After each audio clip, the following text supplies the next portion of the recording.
They were 30 guns in a circle, 30 hardened men with cold eyes and hotter triggers, and every single one of them was pointed at me. I walked into their compound under the full sun, dust baking the cracked concrete, my boots crunching gravel with each step. I didn't run. I didn't flinch. I didn't carry a rifle, or armor, or bring backup. Just a sand-colored shirt, plain tactical pants, and a small pack slung over one shoulder. And every eye was on me like I was either a ghost or a fool. From the second-floor balcony of a half-ruined hacienda, the man who ran the compound stepped forward. Ramon Salazar, known in the darker corners of the world as El Leon del Norte. He was lean, sharp, and vicious enough to hold territory across 3 provinces. His smile was all teeth. "Gringa," he called, voice smooth and casual like he had all the time in the world. "You must be brave or very stupid to walk in here alone. Which one is it?" I kept my hands relaxed at my sides, palms visible, stance easy. "Neither," I said. "Just here to deliver a message." That got a few snickers from the men with rifles. Salazar laughed, too. "A message?" he echoed. "From the DEA? The embassy? You think I care about American sanctions?" "Not sanctions," I replied. "An offer. You have something that belongs to someone who wants it back. I'm here to make the trade." His face hardened. "You mean the journalists? 3 of them. Freelancers, naive, underfunded, and caught snooping where they shouldn't. His people found them outside Rio Verde and dragged them here for ransom. 10 million. That was the number he'd broadcast. "Can you deliver $10 million, chica?" he sneered. "No," I said flatly. "But I can deliver something more valuable." That got his attention, and it made one of his men nervous enough to step closer. I saw the name stitched to his vest, Valdez. His AR-15 rose an inch. "You deliver nothing," he snapped. "You're a hostage now, too." That's when someone behind him hissed, Wait, stop." It was the older one with a twisted scar across his chin, pushing forward with alarm in his eyes. "I've seen her," he said, almost choking the words. "From the photos. That's her. From Santa Reina." I turned slightly. "Yes," I said, loud enough for them all to hear. "That was me." A hush passed through the circle like a ripple in water. I kept my eyes on Salazar. "4 months ago," I continued, "I walked into a compound just like this one. Alone. No weapons. No backup. That cartel boss had 12 hostages. Thought he was untouchable." "What happened to him?" Salazar asked, tone mocking but eyes watching. "He's dead," I replied. "His name was Mateo Duarte. He had 40 men. His compound is now a crater." "You're lying," Valdez spat. "Am I?" I asked, scanning the circle. "Then why do your men look nervous?" And they did. Feet shifted. Fingers twitched. The ones who'd laughed earlier weren't laughing now. "Why would I walk into your den, unarmed and alone, unless I was certain how this ends?" Salazar's amusement faded. "We searched you. You carry nothing but that pack. Water. Food. Supplies. No weapons." "Correct," I said. "I didn't come here to fight. I came to give you a choice." "And if I refuse?" I held his gaze. "Then you'll understand why I came alone. Why Mateo Duarte is a cautionary tale. Why his entire operation ceased to exist in a single afternoon." His lips thinned. "I'm giving you the same deal I gave him," I said. "Release the hostages. No violence. No consequences. You get to walk away." "And if I call your bluff?" Salazar asked. I reached for the strap of my backpack, slowly, so no one twitched, and unzipped the top. "Then you'll find out what's inside this bag." The circle of rifles all tilted up at once. This was the part where things started to shift. I kept my movements slow, deliberate. No sudden shifts. I reached into the backpack and drew out a small matte black device. Compact, unassuming, like a chunky smartphone. Salazar narrowed his eyes. "What is that?" "A remote detonator," I answered. The courtyard erupted. Men shouted, scrambled, rifles jerked toward me, fingers twitching near triggers. Valdez barked an order to open fire, but Salazar's voice cut through the chaos like a blade. "Alto," he roared. "Nobody shoots." They froze. 29 muzzles hovered, quivering in tension. One mistake, one spooked finger, and this turned into a massacre. "Very wise," I said softly. My thumb rested over the button. "Because if I press this, we all die. Me, your men, your hostages. Everyone." "You're bluffing," Salazar said, though his voice lacked conviction. I'm not, I said. And if you think I am, you can test me. But I wouldn't recommend it. Valdez stared at me like I was a demon. We searched the grounds. You didn't plant anything. You searched me, I corrected. But I've been here 3 minutes. And 3 minutes is a lifetime for someone like me. Salazar looked toward the guard towers, the walls, the outbuildings. I could see the calculation happening in his mind. Was I just a lunatic, or was I the person the old stories whispered about? The woman who walked into places like this and turned them into footnotes?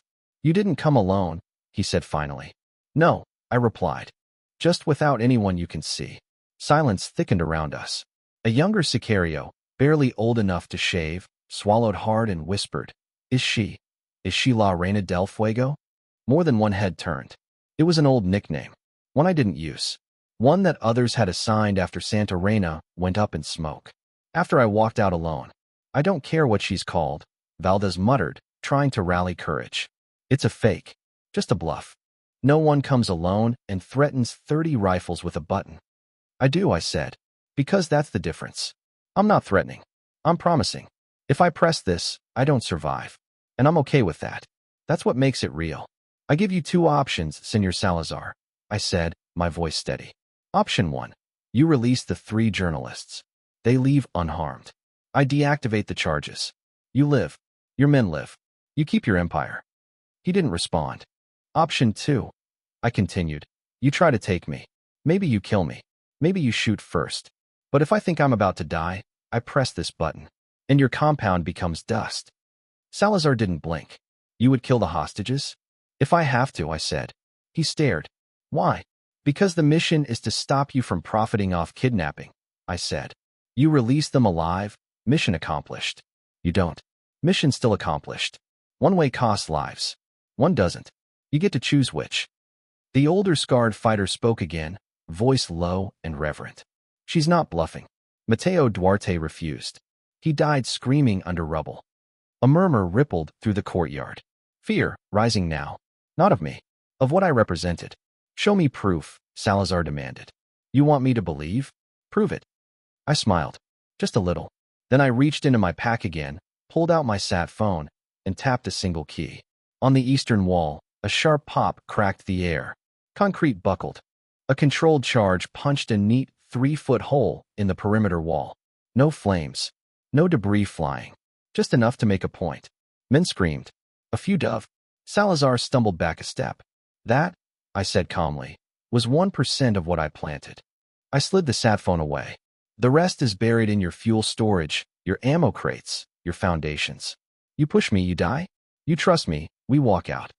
And that's when everything tilted. The air was hot and still, thick with gun oil and doubt. Salazar stood on the balcony above me, silent, watching me like a man trying to read the future in smoke.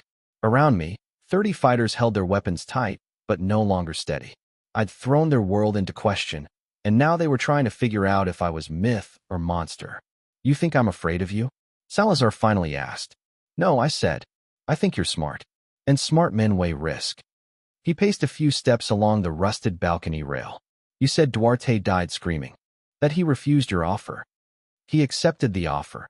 I corrected, then tried to betray it. He ordered his men to kill the hostages as soon as they cleared the gate. And you killed them all. No, I said. I removed obstacles between me and my mission. His betrayal made him the problem. So I erased the problem. Valdez sneered, but his eyes kept jumping to the detonator in my hand. You're insane. I'm committed, I replied. There's a difference. You expect me to believe, Salazar said slowly, that you infiltrated this compound, planted explosives, and walked back out without being noticed? I did. He narrowed his eyes. Why not just blow it up? Why even offer a deal? I looked him dead in the eye. Because I don't want to kill anyone. I want the hostages back. I prefer bloodless solutions. But if bloodless fails, then I burn it all down. This is your chance to choose. Valdez looked to his boss, frustrated. She's bluffing, Chief. We've got 30 rifles, she's one woman. She's the reason Mateo's compound is rubble, the scarred man said. I heard the audio. His last words were begging. That shut Valdez up. Your name? Salazar asked me. Call me Rosa, I said. But that's not the name that matters. He raised an eyebrow. Ask your men what they've heard. I continued. Ask them who walks into compounds alone and leaves with everyone else buried. He didn't need to. I could see it in their faces. Whispers were already passing, old stories resurfacing. The woman with no unit, no flag, no backup. Just a detonator and a mission. Salazar crossed his arms. If I let them go, what guarantee do I have that you'll deactivate the charges? You don't, I said. And I don't have a guarantee that you won't shoot us in the back once we're outside. We're both relying on trust. His mouth twisted. I don't trust anyone. That's fine, I replied. But I keep my word. Why, he asked. What do you get out of this? What's worth dying for? I hesitated, just for a second. Then, because 3 people go home alive if I succeed. Because maybe their families don't get the same call Duarte's men got. Because sometimes, the only way to stop bad men is to be worse. His gaze sharpened at that. I give people a choice, I said. Life or death. Most pick life. Mateo didn't. What about you? Silence. Then, finally, he turned toward Valdez. Bring the hostages, he said. Valdez stared at him. What? You heard me. Bring them. Now. The order dropped like a hammer. The circle shifted. Runners peeled off toward the inner building. I didn't move. Thumb still hovering over the button. You make the right call, I said softly. Everyone walks away. I'm not doing this for you, Salazar said. I don't care why you do it, I answered. Just that you do? The runners disappeared into the dim hallway that led to the inner compound. The heavy door slammed behind them, leaving the courtyard in a quiet so thick you could hear boots shifting in gravel. I kept my eyes on Salazar. He leaned against the railing above me, cigarette trembling between his fingers though he tried to hide it. He'd stopped pretending to be amused. You know, he said slowly, you walk in here alone and expect to walk out again. That kind of confidence, it's not normal. No, I agreed. Normal people don't get sent to places like this. He studied me for a moment. You military? Used to be. What branch? Doesn't matter, I said. I left when I realized bureaucracy saves no one. He gave a small, humorless smile.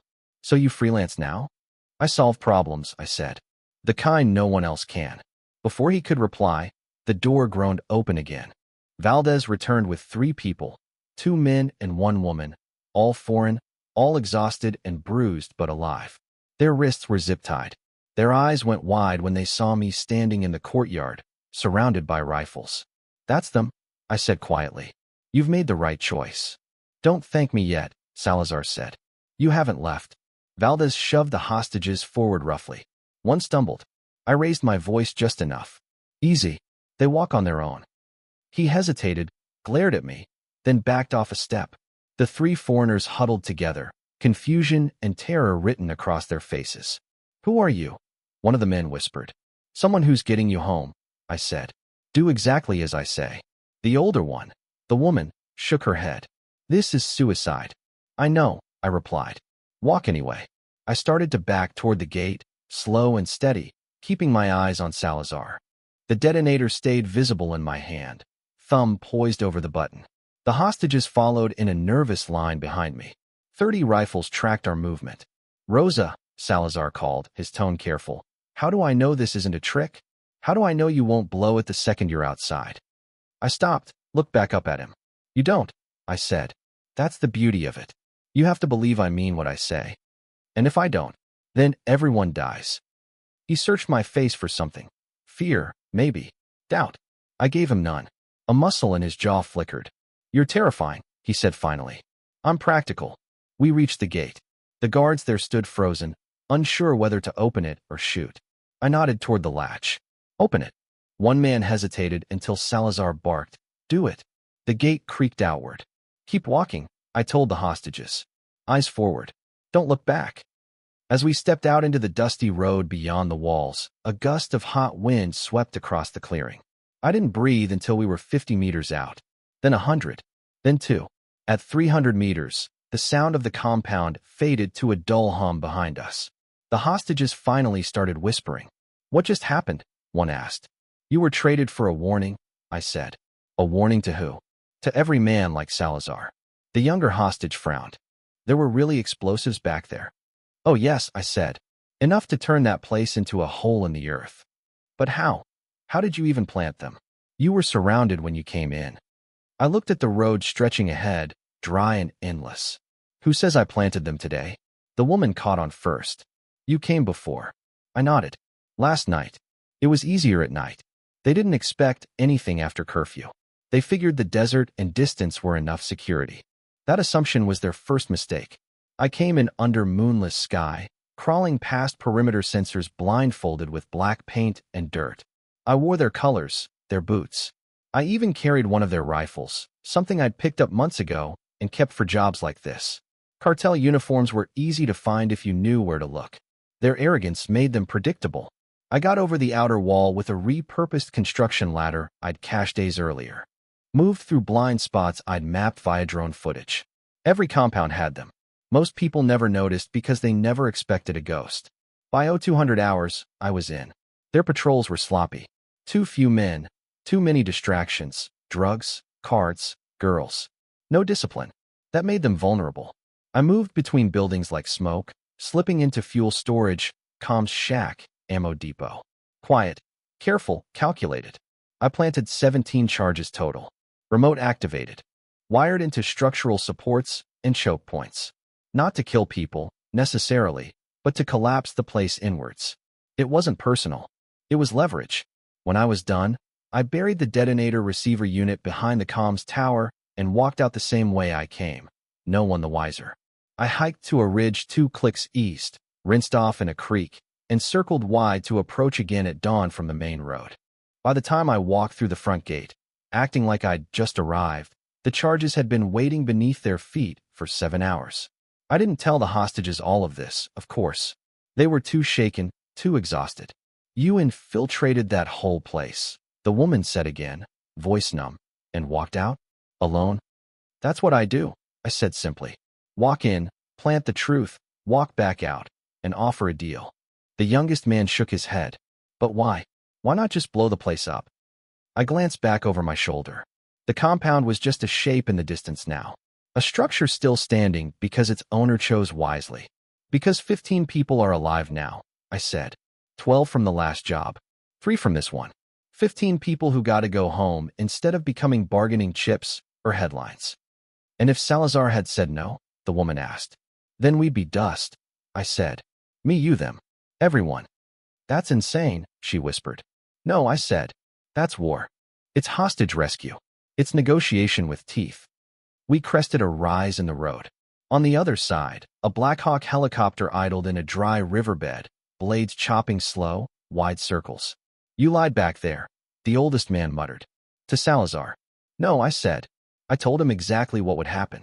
If he'd refused, the detonator would have gone live. I'd have pressed it. And you'd be dead. Correct. The woman looked at me, quiet for a long beat. How do you live with that? I don't aim to die, I said. I aim to end hostage situations without bullets. But to do that, I have to be willing to press the button. Really willing.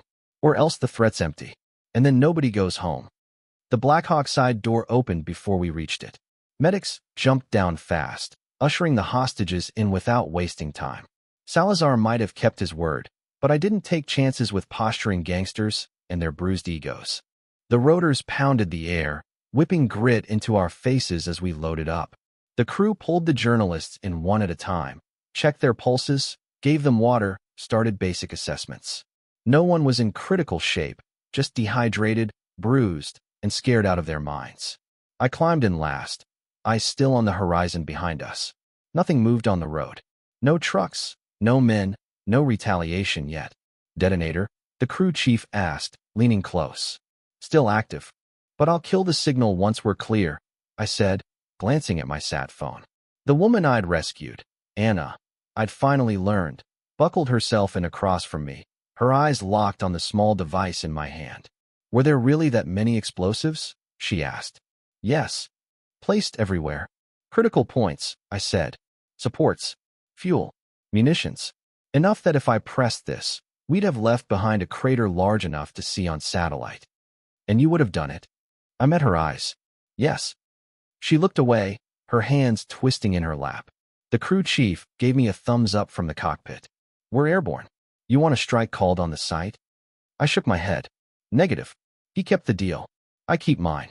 The helicopter lifted, banking eastward toward the safe zone. I leaned back in the harness, the tension in my shoulders loosening by degrees. Do you always go alone? Anna asked. Usually. Why? Because if there's a team, someone gets jumpy. Someone pulls a trigger. The calculus changes.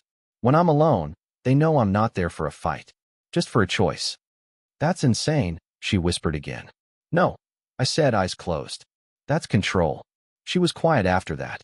One of the other journalists finally asked, "What's your real name?" I opened my eyes, studied the three of them for a moment, then shook my head. It doesn't matter. I won't be the one picking you up from the embassy or waving goodbye. My work's already moved to the next site. You're not military anymore, the older man said. But you're not civilian either. So what are you? I thought about that. I'd stopped asking myself years ago. The label didn't matter. The mission did. I'm the last option, I said. When nothing else works. When no one else will take the risk. And the detonator? Anna asked. When will you disarm it? I tapped a code into the sat phone, pressed confirm. Now. She stared. That's it. That's it, I said. Compound's safe. Salazar made the smart choice. And if he hadn't? I looked at her. Then you wouldn't be asking that question. The hum of the Blackhawk's rotors was steady comfort now. The hostages were slumped in their seats, sipping water, slowly relaxing as the distance between us and the compound grew. But not me. I never relaxed in the air. Not until we were home. Not until the numbers were locked in, the files closed, and I knew no one had followed. Paranoia kept me alive longer than optimism ever could. Anna, still seated across from me, watched with the quiet intensity of someone who'd just seen too much in too little time. You keep saying it's not about glory, she said finally. So what is it about? Metrics. Metrics. I nodded, resting my head back against the wall. 15 people home. No bullets fired. No one dead. 2 cartel leaders who now think twice before taking hostages again. That's a better stat sheet than any drone strike or SEAL raid. She didn't look satisfied. But you're still walking into places knowing you might not walk back out. I opened my eyes and locked on hers. That's the price. Every mission like this needs someone who means the threat. Bluffing doesn't work. These men smell hesitation like blood. They gamble if they think you won't press the button. And you always would. If I didn't, you'd be dead. And so would the next group. And the next. Because the moment they think I'm bluffing, the whole method breaks. Anna was quiet, her fingers tightening around the water bottle. You ever have to press it? One of the men asked, voice raw. I paused. Yes. Silence fell. The older man looked like he wanted to ask more, but didn't have the courage. Anna did. How many? 42, I said. The words felt heavier out loud than they did in my debriefs. It was the Duarte compound, I added. They took 12 aid workers hostage. I offered a deal. He accepted, then gave the order to kill them the moment they walked out. Her eyes widened. And you knew? I nodded. Intercepted radio traffic. Confirmed it mid-withdrawal. What did you do? I hit the button. None of them spoke. Anna's voice, when it came, was hushed. That's not just resolve. That's war. I finished for her. It's dirty, and it's cruel, and it never makes anyone clean. I don't like pressing that button. I prefer it when I don't have to. But you will. Every time, I said. Because if I don't mean it, the threat doesn't matter. And then we're all bargaining with ghosts. She turned to the window, watching the horizon. So when they send you again, you'll just do it all over? Yes. She looked back. And what does that make you? I didn't answer right away. Then, it makes me the person who walks into hell, so others don't have to. We crossed into safe airspace within the hour. The crew chief radioed confirmation. Embassy liaisons were already waiting on the tarmac when we touched down. Medics, suits, armed escorts. I stayed aboard while they hustled the hostages out. One of the agents offered me water. I waved him off. Anna looked back at me one last time as she was led down the ramp. You saved us, she said. No, I replied. I gave Salazar a choice. He saved you. I just made sure the cost of saying no was too high. She nodded, almost respectfully, and vanished into the crowd. I stayed on board until the Blackhawk powered down. Then I went straight to the temporary ops tent, where a secure laptop and debrief package were already waiting. I logged the mission. No shots fired. 3 hostages retrieved. No casualties. Threat level credible. Extraction clean. At the bottom, it asked, would you accept future assignments of this type? I typed one word. Yes. Back at the compound, miles away now, Salazar stood on the same balcony where he'd faced me down. Valdez joined him, scowling at the sky. We should have killed her, he muttered. We couldn't, Salazar said. She was just one woman. She was not just one woman, Salazar snapped. She was leverage in human form. She had this whole place wired. You saw the proof. But it was a trick. No, it wasn't. Valdez opened his mouth, but closed it again. Even he wasn't dumb enough to pretend he hadn't felt the shift in the air when that wall exploded. Salazar lit a cigarette with shaking fingers. We got lucky. Duarte didn't. What do we do now? We adapt, he said. We warn the others. Tell them about the woman who walks in alone. The one who doesn't bluff. And if someone calls her next time? Salazar exhaled a long stream of smoke. Then they'd better be ready to die, because she will press that button. Valdez looked unconvinced, but he said nothing. Somewhere in the background, a Sicario patched up a cracked wall where my test charge had gone off.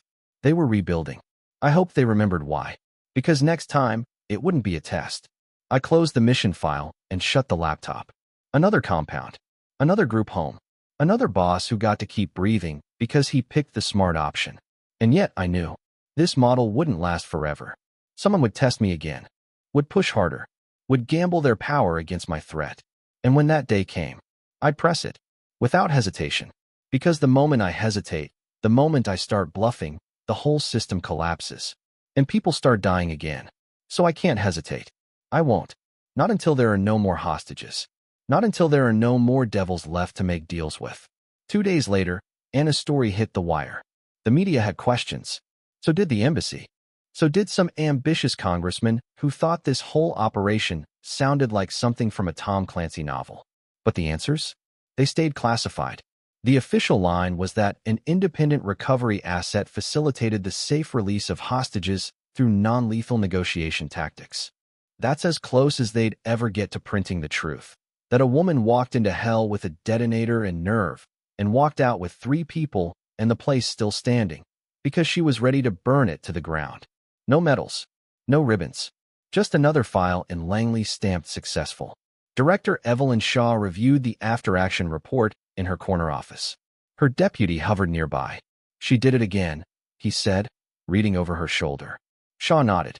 3 more home. 0 casualties. Salazar stood down.